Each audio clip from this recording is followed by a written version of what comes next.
Hey everyone, welcome to Straight Jacket Talk After Dark. We're going to talk to you about what we've been watching, listening to, reading, or gaming. I went to see The Monkey this week, but I had a little bad experience. I think it was like the projector or something wasn't working, so unfortunately, I can't talk about The Monkey. I did watch a couple of TV shows this week. I watched a show called Nobody Wants This. We've done this podcast for like 119 episodes, and this story you're telling, it just sounds like very familiar. All right, I could make healthier relationship choices. I'm Noah. Did you know there's a rabbi here? No shit. Yeah. Who's your friend? There's not a Jewish bone in her body, unless you put one in her. You're the rabbi? It's like a comedy romantic show about two sisters who have a podcast. A little bit different than ours. Theirs is like about sex and love and... They're the same. Well, yeah. We're a little bit more attractive than them. Whoa! Isn't Kristen Bell one of the... You had me look up. Yeah, Kristen Bell is one of the... Yeah. Yeah. I don't She's think hot. I can hold a candle to her. She is one of the hottest people. Yeah, she looks good. She looks good. It has Adam Brody as well, and he's really good in it. I'm not as hot as Actually- Adam Brody either, so... Yeah, fire couple. He was in Jennifer's Body, one of our faves. Toxic frontman. He's cool in this. He plays like a pretty... I don't know if I could trust him in this after watching Jennifer's Body. That's true. He plays a very charismatic rabbi. It's a different show. It's like he's a cool rabbi and she's like this very promiscuous, like wild podcast host.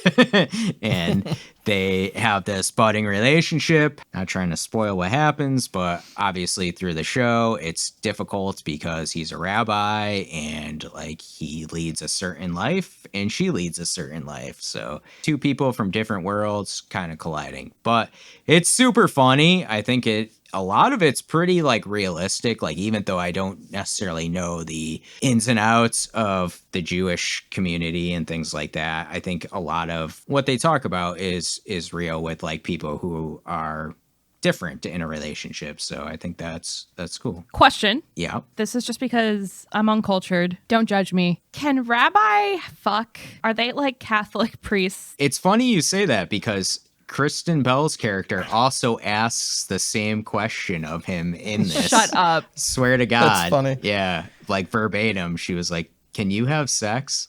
And she was Okay. like, I know you can have, but can you have sex? And he's like, yeah. The answer is yes, apparently. Rabbis can fuck. I mean, Okay. I don't know if this is based on, that's the other thing too. Like, I don't know if it's all based on realistic situations. I think most religious leaders can fuck. Right? Isn't it basically just Catholic priests who have to be damn. celibate? That sucks. Maybe there's some Eastern religions too, but I think the only sect of Christianity is Catholicism. Yeah, I could be totally off base. I could be wrong about that. But Well, in this show, he can fuck. Monks. Monks can't fuck. Monks? No. They're like celibate, right? yeah, maybe yes. And some of them can't also- speak, so I would assume those ones would be celibate. The men at the wall in Game of Thrones. That one's definitely true. Dang. Not quite a religion, but Jon I'm Snow breaks actually- that though, so Oh you yeah. know. He also Yeah. tries to fuck his aunt. Well, no, he succeeds in doing so. Yeah.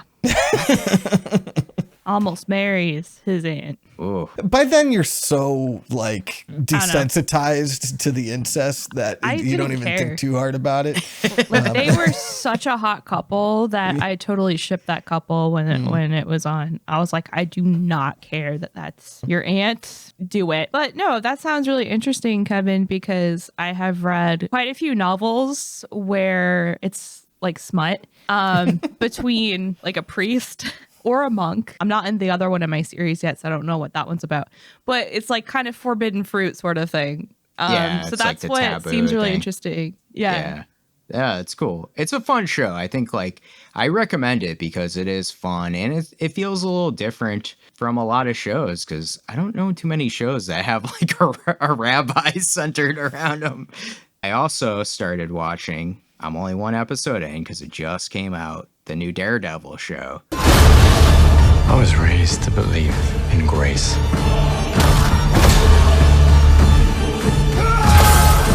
But I was also raised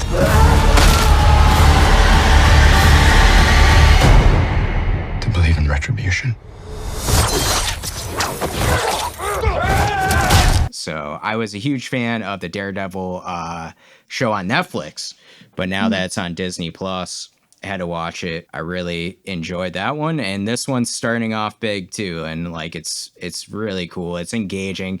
The first couple minutes of this premiere episode are insane. They're really good. They hook you in right away. You know, they already have the tease of the Punisher coming in too, so like that's really cool. I'm a big fan of the Punisher, so I'm excited to see where this goes. I'm glad that superhero TV shows and movies are like still doing well, because I feel like people got really bored of them. They kind of, especially the movies, started bombing in the box office. I'm glad that the shows kind of have like a little bit of a renaissance, because I did enjoy the Daredevil show on Netflix a lot. I give Marvel shit a lot just because it's so mass produced sort of stuff. The reality is, I never allowed myself to get burnt out on it. And every time I watch a Marvel movie, I end up enjoying it because I watch one like maybe once every 2 years. I mean, Iron Man's a great damn movie. You know, that first Avengers movie, a hell of a lot of fun.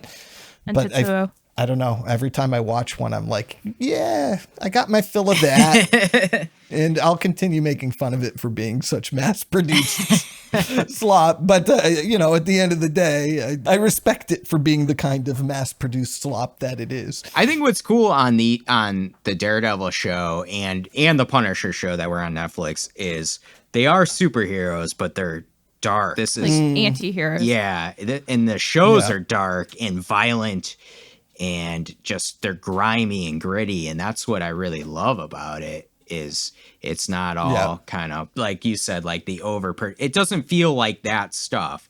It feels feels like the production value, but like the stories are darker and evil, and like you said, they're vigilantes. So it's like I loved the Punisher on Netflix, and and they've already said they're going to do something on Disney Plus. That's really cool because John Bernthal, who plays the Punisher, said he would only sign on to come back as Frank Castle if the handcuffs were off and he could be that character without, you know, Disney being like, hey, this is too much. That is very important for the Punisher, is that it's got to be a violent show, because the Punisher is a very violent character. So I'm excited to see where they go. Like I said, I'm only one episode in, but it hooked me in right away, so it should be fun.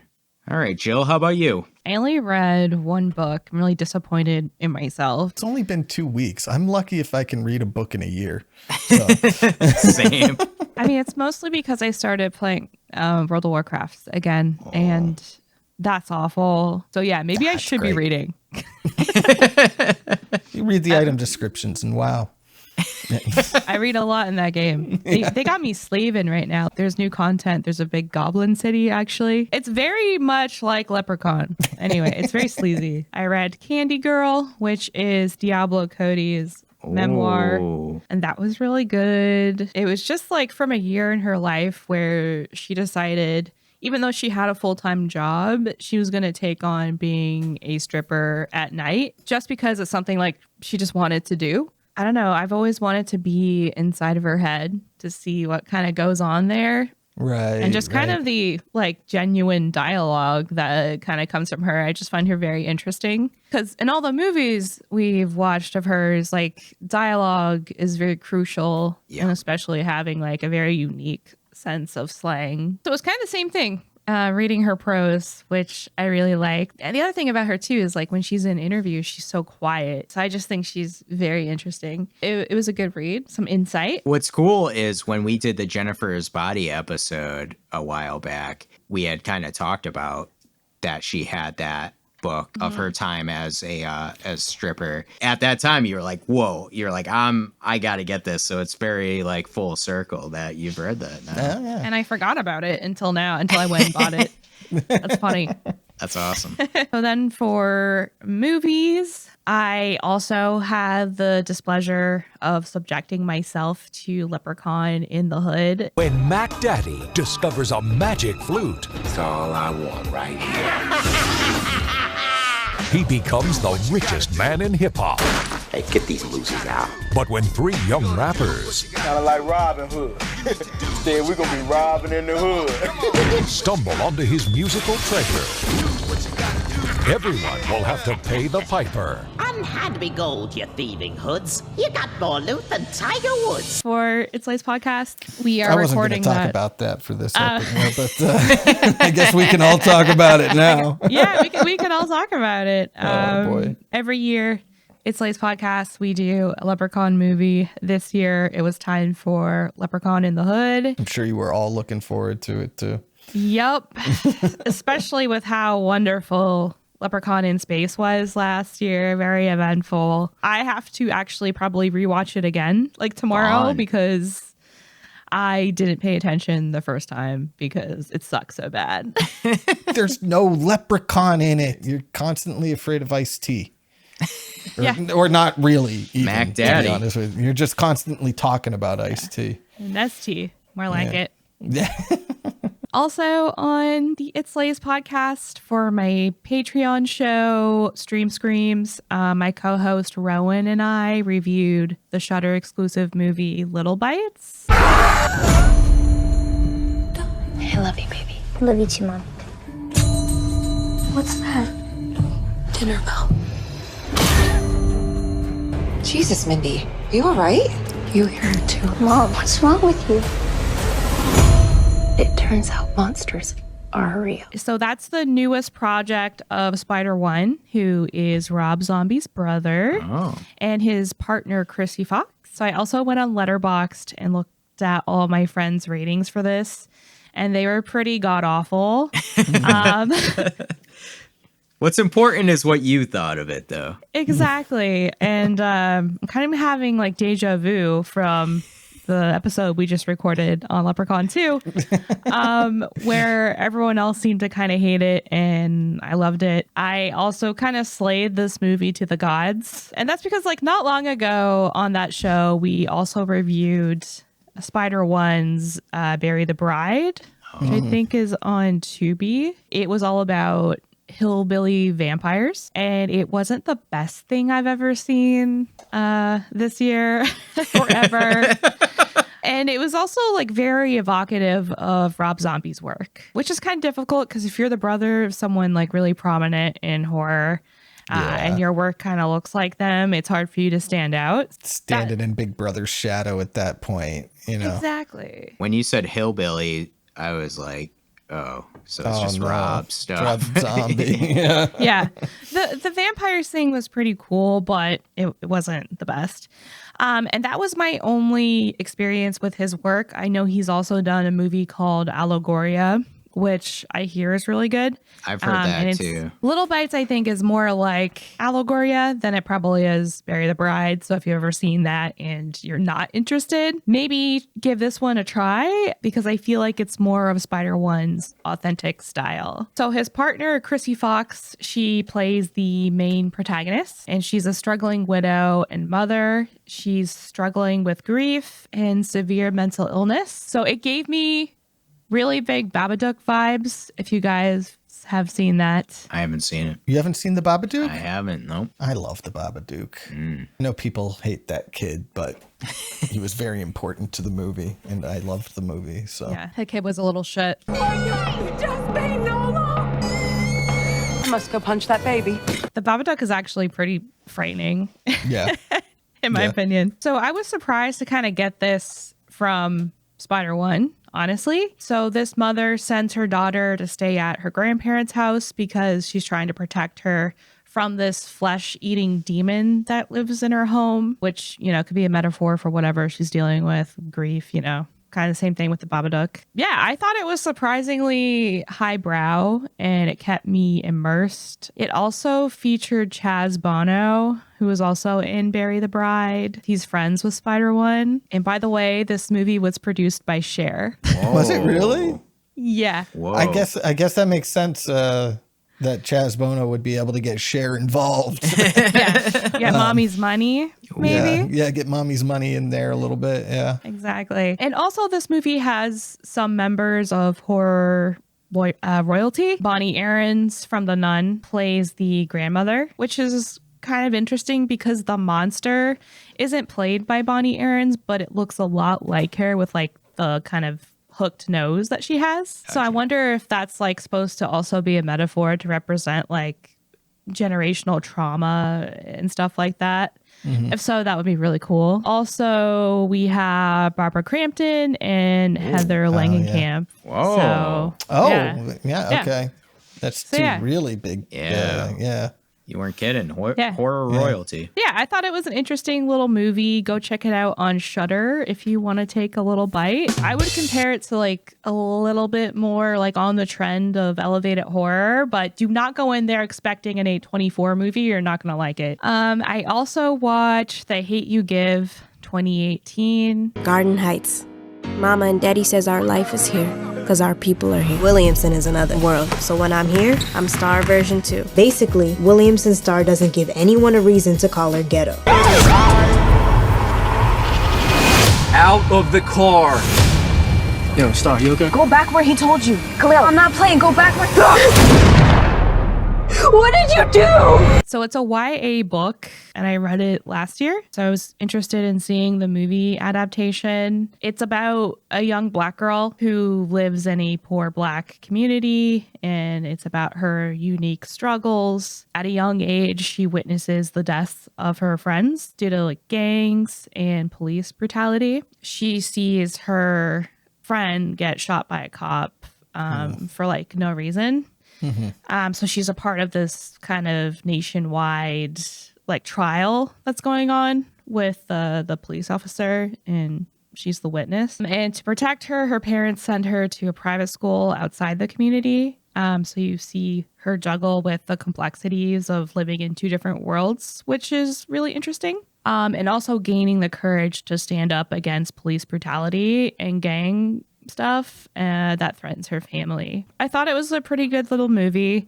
I did miss the nuances of the book, but the movie is fine and it delivers effectively the essence of the book at its target audience, which is teenagers.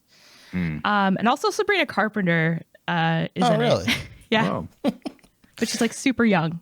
If I had kids who were in the preteen or teenage age, I would get them to read the book and watch the movie, just because it's so important to know this kind of stuff and be aware of it. Yeah, like the beginning of the movie is very captivating. It starts off with this Black family sitting around a table and the dad explaining like what you do if a cop pulls you over. Like these are the things that they have to be taught really young because, you know, the chance is so real that something bad will happen to them if they ever get pulled over. Another thing that I watched was Devil in the Family, The Fall of Ruby Frankie. I just had a 12-year-old boy show up here at my front door. He's got duct taped around each ankle. He's obviously covered in wounds. Frankie, how do you plead to count 1, child abuse? Guilty. To count 3, child abuse? With my deepest regret and sorrow for my family and my children. Guilty. What Ruby has done, it just crossed a line of abusive to just psychotic. Oh, jeez. Which is a new docuseries. I don't. Okay. I'm not trying to criticize you for watching it. It's just when my mind, I think that is the last thing I would ever want to actually click on. I've seen it in the Netflix, but I know the story well enough that I don't want. Anyway, go on. Listen, I'm a trash panda. Eating up my trash. No. It's just so terrifyingly sad. It is. And the only reason I watched it was because I was following all of this kind of on social media when it happened. I did too, and that's where I got my fill, is why I'm not watching it. So honestly, her daughter wrote a book recently. I was planning on getting it and reading it, but also apparently she says a lot of extra stuff in this show. So yeah, I just really wanted to watch it. And it's about the evils of family vlogging, especially Mormon family vlogging. Yeah. And it's very sad. It's a really sad story. And like I said, I only watched it because I followed all the stuff when it was kind of public. Right. Another thing I watched was The Monkey. That's odd. I don't remember locking this. You wouldn't happen to remember if my aunt had a wind-up toy monkey at the yard sale? Oh, not a cherished childhood memory now, was it? No!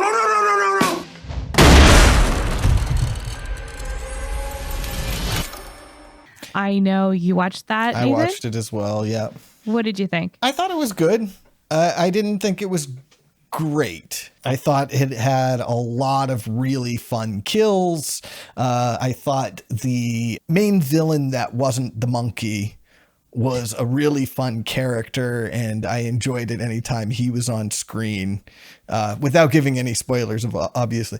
I did find a lot of sort of the stuff sort of between the horror to be a bit mundane and boring. I didn't quite connect with the main character or care that much about his relationship with his son. But at the same time, it moves fast enough and the kills come quick enough that I could sort of just forgive it. It's kind of what keeps it from being like upper tier for me. And like, if you're going for the kills, which most people are, you're going to have fun with those. A whole hell of a lot of fun with those. So I laughed out loud multiple times at very, very bloody, gory scenes. So, you know. Well, what did you think of it, though? So I did not have high expectations for this at all. I went in like, okay, we'll just see what this is about, you know. But I ended up having a fantastic time. It was super gory, it was funny, and it was entertaining. I remember me and my friend, we had a really good time, but also the whole theater was just, you know, laughing or reacting to the gore. I love that. And that's always, that's, you know, you have this That's helpful. Unified experience. I didn't know where you were going to go with where the whole theater was, because I've heard stories of other people who ended up in entire theaters of people who didn't get it. Oh, really? Yeah. So, and if you're laughing at this sort of material with people who don't get it.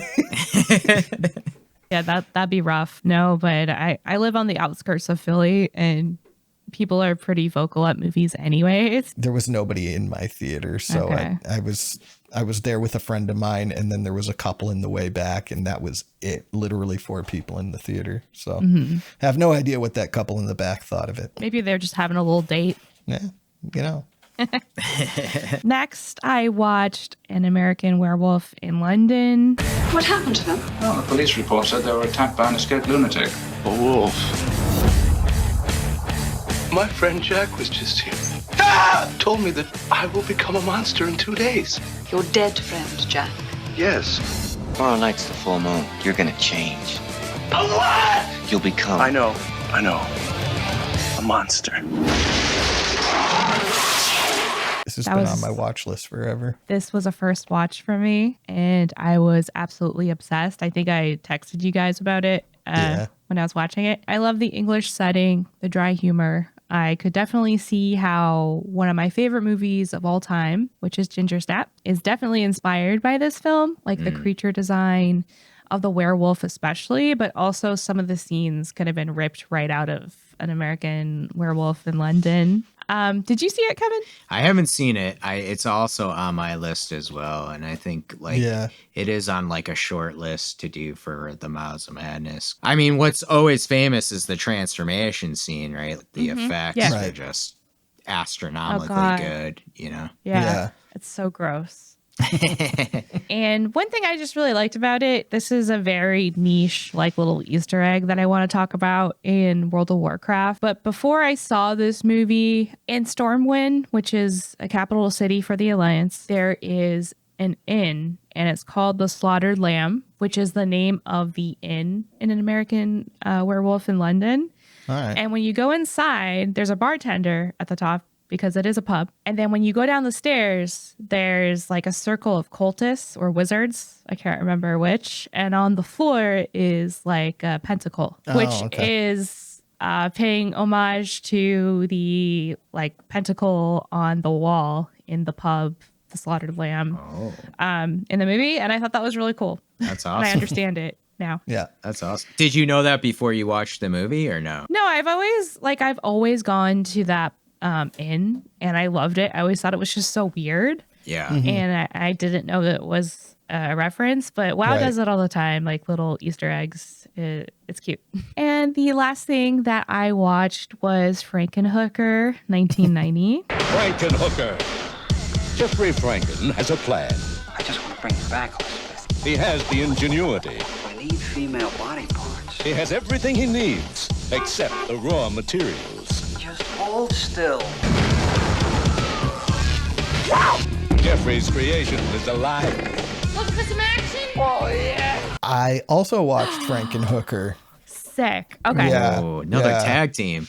Yeah. Yeah, we are. We're tag teaming. Go ahead. What do you think? Frankenhooker is an amazing little trash movie.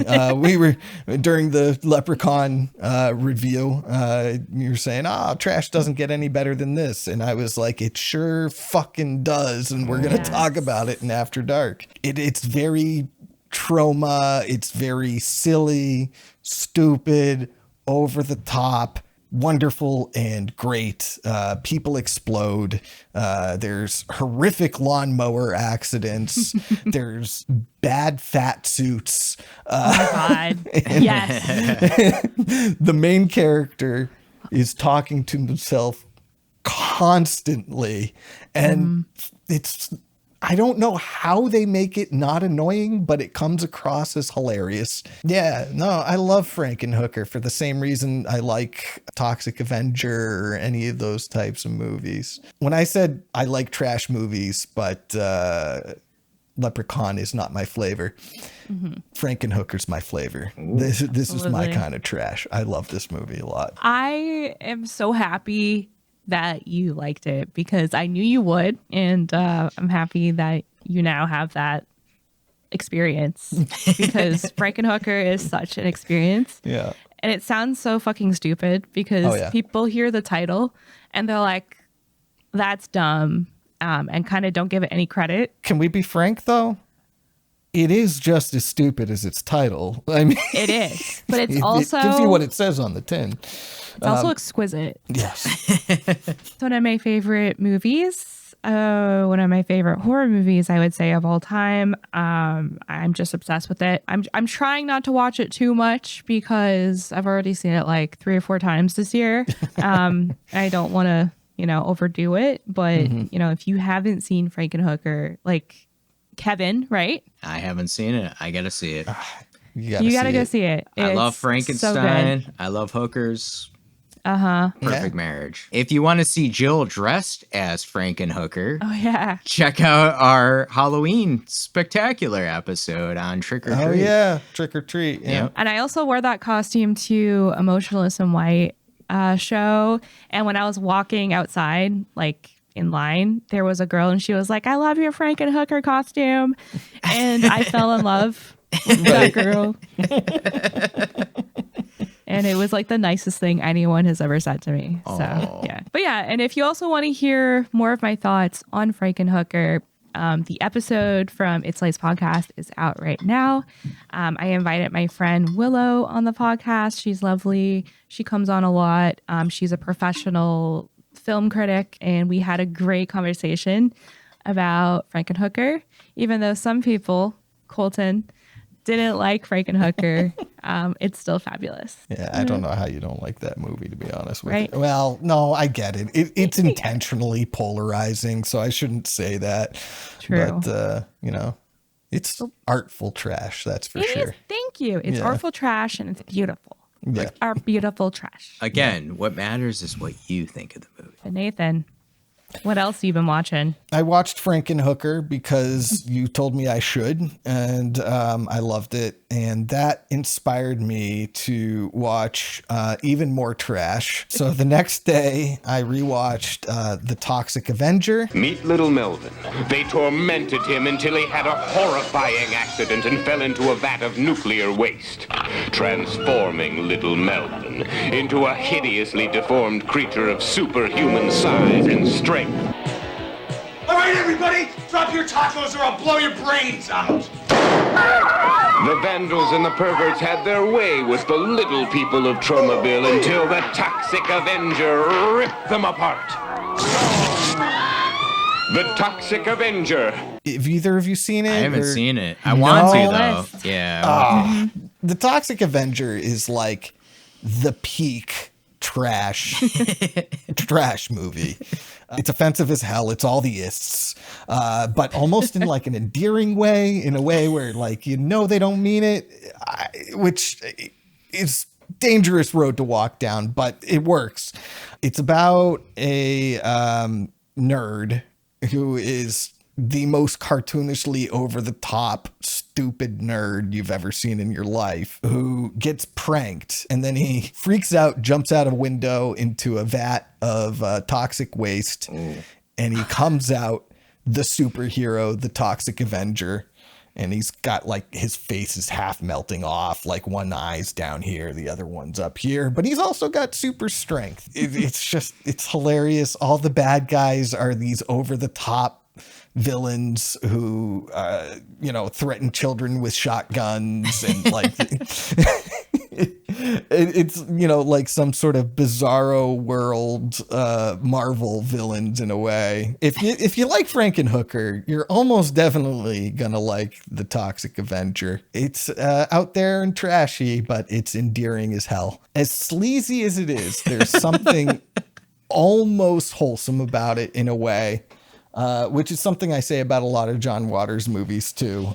People might disagree with me on that in a few cases. Watch The Toxic Avenger if you like Frankenhooker. It's free on Amazon Prime. Is it a good double feature with Frankenhooker? I would say so. Yeah, they're very different movies with very different sort of like messaging, but they're also similar in a lot of ways in that it's just stupid and over the top.